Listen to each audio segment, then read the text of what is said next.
मिथिलांचल में एक स्थान है अहिल्या उद्धार स्थल।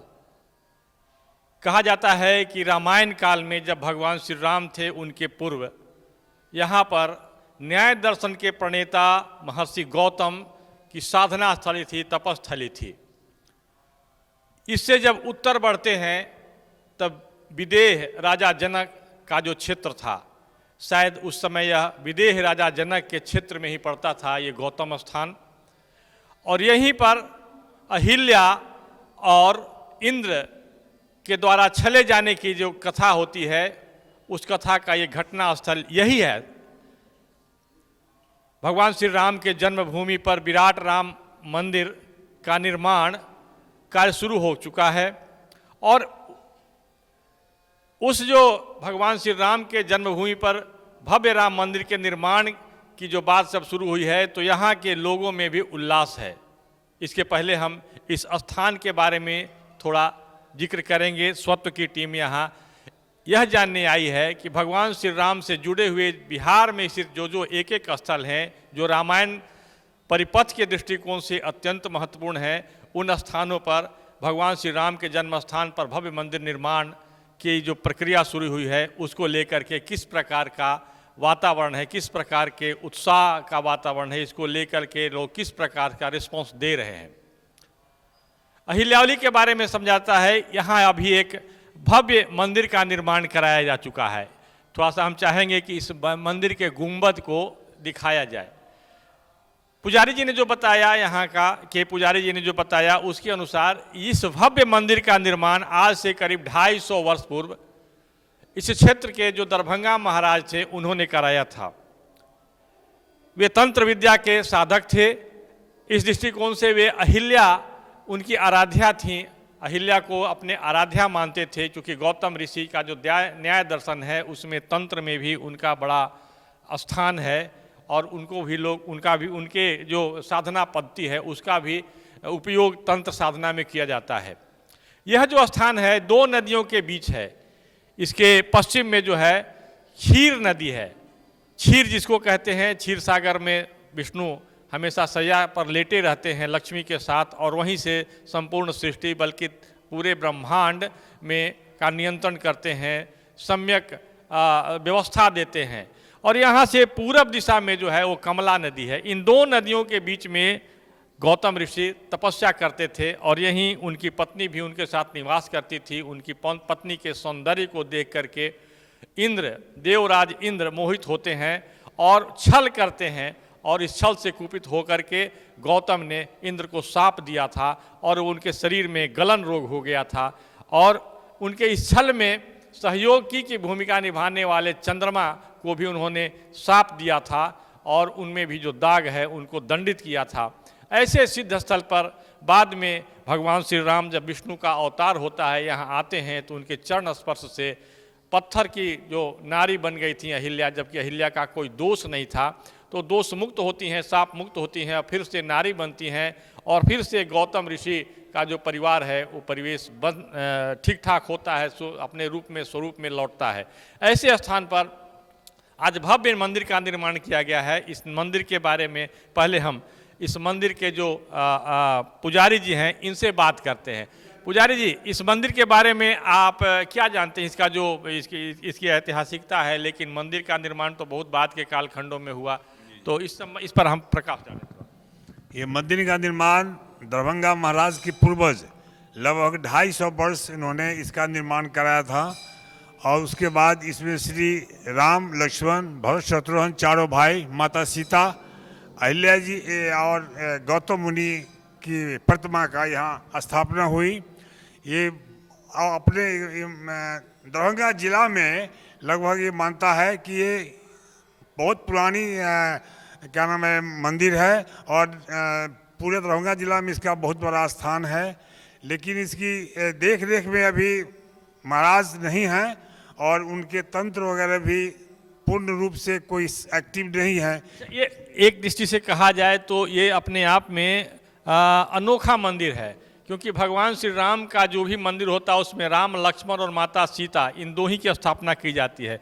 लेकिन यहाँ जो बताया गया कि भगवान श्री राम के साथ ये चारों भाई विराजमान हैं, वहाँ जो श्वेत जो हैं वो लक्ष्मण जी हैं, बगल में दाहिनी तरफ में जो दिखाई पड़ रहा है वो लक्ष्मण जी हैं, और लक्ष्मण जी के साथ में भरत भैया हैं बाएं तरफ में। इसके बाद फिर राम जी हैं और माता सीता हैं, और फिर यहाँ शत्रुघ्न जी हैं, और भगवान श्री राम के जो भक्त हैं, राम भक्त हनुमान जी भी इसमें विराजमान हैं। और इन सबके आगे में गौतम ऋषि और माता अहिल्या, इन दोनों को स्थापित किया गया है। तो इस प्रकार से देखा जाए तो यह जो मंदिर है अपने आप में एक यूनिक मंदिर है, जिसमें भगवान श्री राम के साथ साथ उनके चारों भाई विराजमान हैं, जो 4 प्रकार के धर्म और 4 प्रकार के कर्तव्यों के प्रतीक के तौर पर हैं। तो ये इस मंदिर की भव्यता, इस मंदिर की प्राचीनता, और ये रामायण कथा के दृष्टिकोण से ये अत्यंत महत्वपूर्ण जगह है। लेकिन रामचरितमानस या रामायण की जो कथा होती है उसमें इसका एक महत्वपूर्ण स्थान है। अभी के संदर्भ में हम बात करने जिसको लेकर के चले हैं, उसमें यह बात है कि भगवान अयोध्या में भगवान श्री राम के जन्म स्थान पर जो मंदिर निर्माण की जो प्रक्रिया शुरू हुई है, उसको लेकर के यहाँ के लोग, यहाँ से इस मंदिर से जुड़े हुए जो संत हैं, महंत हैं, या इस मंदिर से जुड़े हुए जो राम भक्त हैं या विद्वान हैं, वो किस प्रकार का एक आयोजन कर रहे हैं। जैसे अभी पता चला है कि सभी जगह जो भारत के अंदर में जो मंदिर हैं उसमें राम जन्मभूमि पर भव्य मंदिर निर्माण के बाद राम राज्य स्वागतोत्सव मनाया जा रहा है। राम राज्य स्वागतोत्सव मतलब भगवान श्री राम के जन्मभूमि पर जो मंदिर बनाया जा रहा है वह केवल वास्तु कला के दृष्टिकोण से एक भव्य मंदिर ही नहीं है, बल्कि भगवान श्री राम के दिव्य जीवन, उनके जो आदर्श, उनके जो मर्यादापूर्ण जीवन है, उनको लेकर के उनके जो जीवन को सबके मन में, मस्तिष्क में बैठाना, भारतीय के मन मस्तिष्क में बैठाना, ताकि उसी का अनुसरण लोग करें। इस मंदिर से जुड़े हुए जो इसके जो पुनरुद्धार या पुनर्स्था के से जुड़े हुए जो हैं एक विद्वान, हिंदी के विद्वान, इनसे हम परिचय लेंगे, और परिचय करने के बाद हम जानना चाहेंगे कि भगवान श्री राम के जन्मभूमि पर जो प्रधानमंत्री नरेंद्र मोदी ने जो शिलान्यास किया है, उस शिलान्यास के कार्यक्रम और उसके बाद जो एक वैश्विक महामारी के दौर में भी किस प्रकार का आयोजन इन मंदिर में किया जा रहा है। प्रणाम, आपका शुभ नाम? डॉक्टर कविश्वर ठाकुर। आप इस मंदिर से जुड़े हुए हैं, और भगवान श्री राम की जो कथा है, उनका जो लीला है, उससे इस स्थान का जुड़ाव है। तो वहाँ पर उनके जन्म स्थान पर 500 वर्षों के संघर्ष के बाद जो मंदिर निर्माण का कार्य शुरू हुआ है, प्रधानमंत्री नरेंद्र मोदी ने जो शिलान्यास किया, इसको लेकर के आपके मंदिर में किस प्रकार का आयोजन है रामराज स्वागतोत्सव वाला? अभी तो यही कहा जाए आपके प्रश्न के उत्तर में कि एक ऐसा अभिनव, अभिनंदनीय उत्साह का अवसर आया है। इस प्रधानमंत्री के काल में, कहा जाए कोरोना काल में, जिस समस्या का, संगीन समस्या का समाधान अपनी आध्यात्मिक मान्यता के आलोक में आस्थापूर्वक कर सकता हूँ, या आपने नाम लिया गोस्वामी तुलसीदास का, वह नाम मेरे लिए मुझको अतीन्द्रिय आह्लाद की अनुभूति से अभिभूत करता रहा है। आरंभ काल से ही, जब मैं छात्रावस्था में था, तो सहज स्वाभाविक आकर्षण, नैसर्गिक आकर्षण कहा जाए, राम नाम के प्रति कैसे मेरे मनमानस में। आचार्य जी, हम अभी की बात करते हैं कि जो राम जन्मभूमि पर जो शिलान्यास हुआ, उसके बाद राम राज्य स्वागतोत्सव जो मनाया जा रहा है, आपके यहाँ आप किस प्रकार की अनुभूति कर रहे हैं, क्या कर रहे हैं, इस पर तो अभी तो आपने यह प्रश्न दिया ही हम लोगों को। इसके संबंध में बहुत विस्तार से नहीं कहा जा सकता है कि हमारी तैयारी ऐसी है वैसी है, लेकिन राष्ट्रीय स्तर पर मैं आपको आश्वस्त कर देना चाहता हूँ, और अगर संवाद के रूप में या उस भाव के संप्रेषण के संबंध में अगर कोई जानकारी आप लेना चाहते हो या आपकी जिज्ञासा हो तो यह वही भूमि है जो अनायास ही जुड़ी हुई है। ये जो स्थान है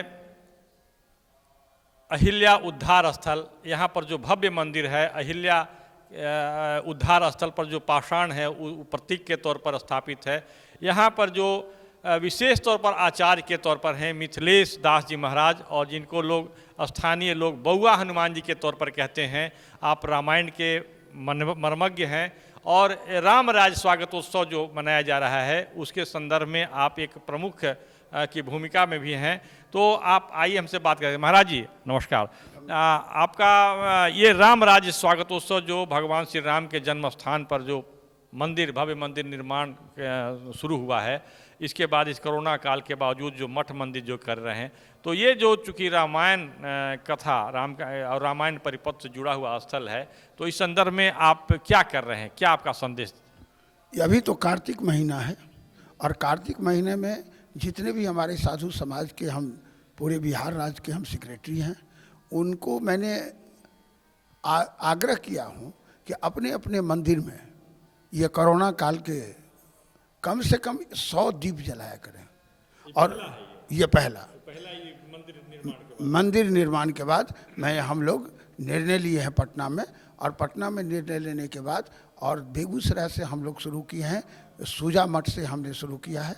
वहाँ पर सूजा महंत जी को मैंने यह किया है क्योंकि वो महामंत्री हैं वो, और उनसे मैंने ये कहा है कि आप भी अपने ज़िला में और हर ज़िला में एक प्रभारी को मैंने कर दिया है कि ये कार्तिक महीने में हर दिन अपने मठ पर 108 दीप जलना चाहिए, क्योंकि हम लोगों का ये 500 साल का ये सबसे बड़ी उपलब्धि मिली है।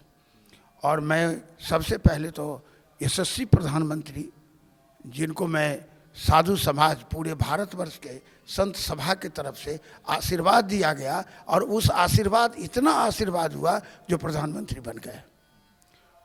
और मैंने ये देखा है कि ये लगनशीलता से कि 5 आदमी के कमेटी से हम लोग पूरे भारत में पूना में मैंने शुरू किया गोविंद गिरी के साथ, और उसके बाद वो बढ़ता चला गया और बढ़ता बढ़ता पटना में आकर के 10,000 साधु हम लोग जीत गए पूरे भारतवर्ष के, और वहीं से बिल्कुल हम फूंक दिए कि नहीं नरेंद्र मोदी वहाँ पर प्रधानमंत्री हो, अब हो गए। यही सत्य है। जब हम लोग वहाँ के रहने वाले हैं जहाँ स्वयं राम आकर के अहिल्या का उद्धार किए, हम बुलाने नहीं गए थे, स्वयं आए, आज इसको ग्रहण लग गया है। हम प्रधानमंत्री आपके माध्यम से, श्रीकांत जी के माध्यम से और इस टीवी चैनल के माध्यम से कहेंगे कि कम से कम यहाँ पर ऐसा किया जाए जो हम लोगों का ये जो गौरव, जहाँ हनुमान जी का ननिहाल है। तो भगवान श्री राम के जन्मभूमि पर राम मंदिर निर्माण शुरू हो गया है, इसको लेकर के राम राज्य उत्सव मना रहे हैं लोग। तो इस उत्सव के बाद आपका उत्सव का स्वरूप क्या होगा? दीपावली पहली दीपावली है, और उसके बाद हम लोग जो है कार्तिक के 14 तारीख को हम लोग ये विचार किए हैं कि एक एक दिन के लिए एक एक संत हम लोग अयोध्या जाए और वहाँ पर 1,000 दीप जलाएं। ये हम लोगों का है। हमारा टिकट हो गया है, हम 14 तारीख को हम वहाँ पहुँच जाए। लोगों के मन मंदिर में राम के आदर्श को स्थापित करना, ये क्या अभी उद्देश्य बताया जा रहा है रामराज स्वागतोत्सव का, इसके लिए क्या? हम लोग तो साधु हैं, हम लोगों को तो ये जन्मसिद्ध अधिकार है, मगर आम पब्लिक को जो मैं देखता हूँ खुशी का लहर, जो ये उत्सुकता है कि कभी कोरोना हटे, जो अयोध्या की धरती को छूएं और उसको अपनी आंखों से देख लें। मैं जीऊँ कि न जीऊँ, कम से कम बूढ़े सब से जो बातचीत होती है तो वो सब जो कहते हैं कि कम से कम अब हमारी उम्र में उस अयोध्या को देख ली जहाँ राम का मंदिर बन रहा है। यही तो उसका सबका एक ही लालसा है। और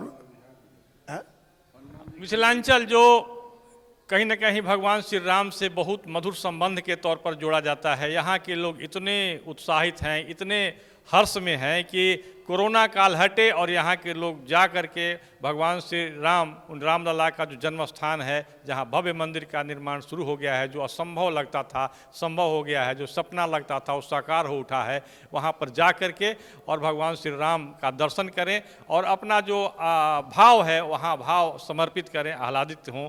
इस प्रकार का एक वातावरण यहाँ पर जो अहिल्या उद्धार स्थल है यहाँ पर भी है, इस मंदिर के समक्ष।